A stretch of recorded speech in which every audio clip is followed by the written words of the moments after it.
بسم اللہ الرحمن الرحیم۔ جسے خدا کی محبت مل جائے وہ دنیا کی محبتوں کو بھول جاتا ہے، اور جو خدا کی محبت میں خدا کی طرف چلا جائے تو خود رسول خدا حضرت محمد مصطفیٰ صلی اللہ علیہ وآلہ وسلم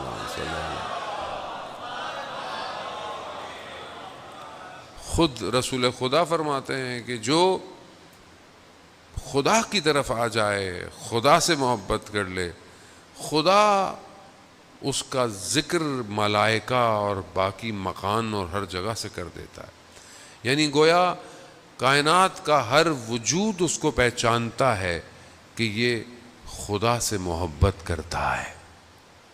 وہ ایک ایسا شخص کہ جو اتنا مشہور ہو خدا کی بارگاہ میں، خدا کی مخلوقات میں، کیا اس کی دعا آسمان سے واپس آئے گی؟ نہیں آئے گی۔ لیکن کیا ہم اپنے آپ کو اس محبت کی طرف بڑھا رہے ہیں کہ نہیں بڑھا رہے؟ کیونکہ یہ دنیا کبھی بھی خدا کی محبت کی طرف آپ کو جانے نہیں دے گی۔ دنیا کا کام ہی یہی ہے۔ اللہ نے 1,24,000 پیغمبروں کو کیوں بھیجا؟ لوگ مخلوق رب کی طرف جائے، اور جو پوری دنیا کا باقی سسٹم تھا اس کا کیا کام تھا؟ کہ یہ مخلوق رب سے دور ہو جائے۔ اس کا کام یہی ہے۔ آج آپ کو دنیا کے اندر ساری چیزیں نظر آتی ہیں، بعض اوقات آپ کو دین بھی نظر آ رہا ہے، دیندار بھی نظر آ رہے ہیں، لیکن ان کا کام کیا ہے؟ وہ خدا کی طرف نہیں لے کے جا رہے، وہ اپنی طرف لے کے جا رہے ہیں۔ سامری نے کیا کیا تھا؟ سامری بھی بنی اسرائیل حضرت موسیٰ علیہ السلام کا ماننے والوں میں سے تھا، ان لوگوں میں سے تھا جنہوں نے نجات پائی، لیکن قوم کو کہاں لے گیا؟ کہاں لے گیا؟ اپنی طرف لے آیا۔ خوب ذرا سی انحراف، ذرا سی غلطی انسان کو دور کر دیتی ہے، اور وہ اس گوشالے کی پوجا کرنے لگے اور یہ کہنے لگے کہ یہ موسیٰ کا رب ہے۔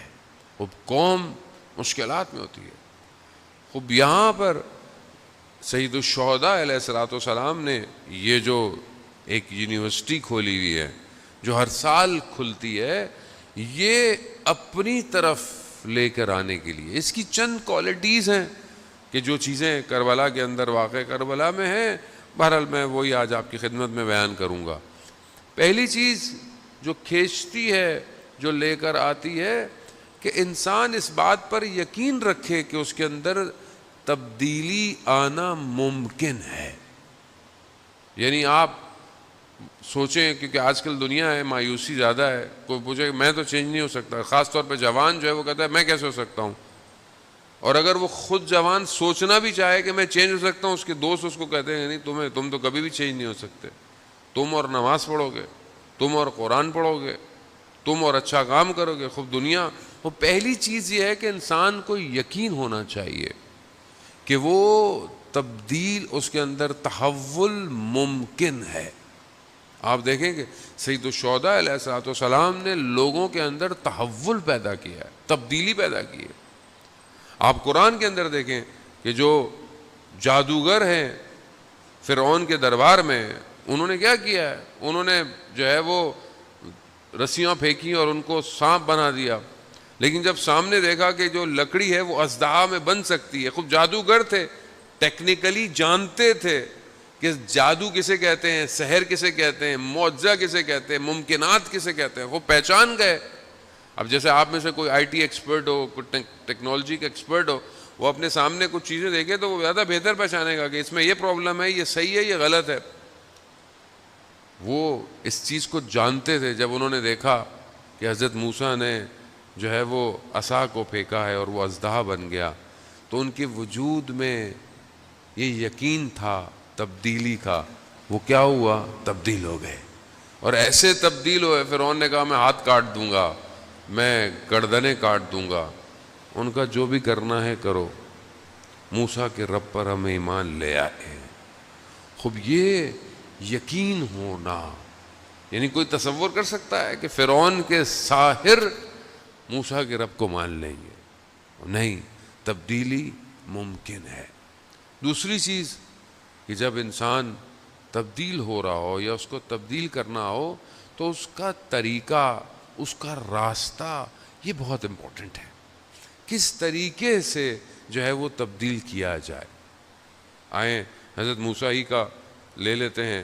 جب حضرت موسیٰ فرعون کے پاس جا رہے ہیں تو قرآن نے حضرت موسیٰ کو کیا ڈائریکشنز دیے؟ مطلب آپ کے سامنے فرعون جیسی شخصیت ہو جس نے ظلم کیا، بنی اسرائیل کو شکنجے میں رکھا، حضرت موسیٰ کو کتنی تکلیف ہوئی، ان کو نکلنا پڑ گیا، اس کے بعد اب آپ جا رہے ہیں، آپ خدا کے نمائندے بھی ہیں، پاورفل بھی ہیں، سب کچھ ہے، تب آپ کیسے جائیں گے؟ ہم میں سے اگر کسی کو موقع مل جائے کہ کسی کو صحیح کرنا ہے، کیسے جائیں گے ہم؟ مگر قرآن حضرت موسیٰ سے کیا کہہ رہا ہے کہ جب موسیٰ کے پاس جانا تو قول لعین یعنی آرام سے گفتگو کرنا، یعنی خدا فرعون کو بھی موقع دینا چاہتا ہے، طریقہ ہے۔ ہمارا طریقہ کیا ہے؟ ہماری گفتگو کیسی ہے؟ ہم اگر کسی کو ہدایت دینا چاہتے ہیں یا کسی کو اچھی بات کرنا چاہتے ہیں تو ہمارا جو ہے وہ ایکشن کیسے ہونے چاہیے؟ ہم اپنے گھر میں کیسے ہیں؟ 4 باتیں اگر مذہب کی ہمیں پتہ چل جائیں، اگلے والے بیچارے کا تو ہم کپڑے جو ہے نا بیچارے کی کھال بھی اگاڑ دیتے ہیں۔ تمہیں کیا پتا؟ تمہیں مذہب کا کیا پتا؟ تمہیں مذہب کیسے آتا؟ اگر آپ نے 4 چیزیں پڑھ لی ہیں تو آپ کا اخلاق اس سے زیادہ بہتر ہونا چاہیے، مگر ہمارا اخلاق رسول سے خدا نخواستہ زیادہ بہتر ہے۔ رسول کا اخلاق کیسا تھا؟ کیسا اخلاق ہے رسول کا کہ لوگ پتھر بھی مارتے ہیں مگر رسول اللہ کے حبیب کسی کے لیے بد دعا نہیں کر رہے۔ وہ ایک شخص کہ جس کے لیے رسول خدا نے اپنے پیراہن کو ہٹایا کہ جو ہے وہ سواری کو لگاتے ہوئے اس کو لگ گئی تھی، کہا کہ تم بھی مجھے، اس نے ہٹایا، اس نے بوسہ دیا، یا رسول اللہ میں تو آپ کے کمر پہ بوسہ دینا چاہتا تھا۔ خوب اللہ کا حبیب، وہ جس کے صدقے میں اللہ نے کائنات بنائی، ان کا اخلاق کیسا ہے؟ ہمارا اخلاق کیسا ہونا چاہیے؟ ہمارا اخلاق گھر میں کیسا ہونا چاہیے؟ ایام اذاں ہیں، ہمیں تو بعض اوقات اپنے آپ سے افسوس ہوتا ہے، بعض اوقات ہم روڈ پہ گاڑی جا رہی ہوتی ہے، ہمارے ساتھ والے پتہ نہیں کسی کو ڈانٹ رہے ہوتے ہیں، کسی کو سائڈ پہ کر رہے ہوتے ہیں، بہرحال ہم کچھ کہیں تو کہتے ہیں آغا صاحب سیکیورٹی ہے ہمیں کرنے دیں، لیکن مجھے بالکل نہیں اچھا لگتا۔ بولا میری کیا حیثیت ہے، اوقات ہے، بولا انسان بہرحال ایک اچھے کام مذہب مجلس پڑھنے جا رہا ہو اور آپ کی گاڑی کسی کو دھکا دے دے، دبا دے، تو آپ کیا سوچیں گے؟ مطلب وہ کیا سوچے گا؟ یہ کون ہے یہ شخص؟ کہاں ہے یہ؟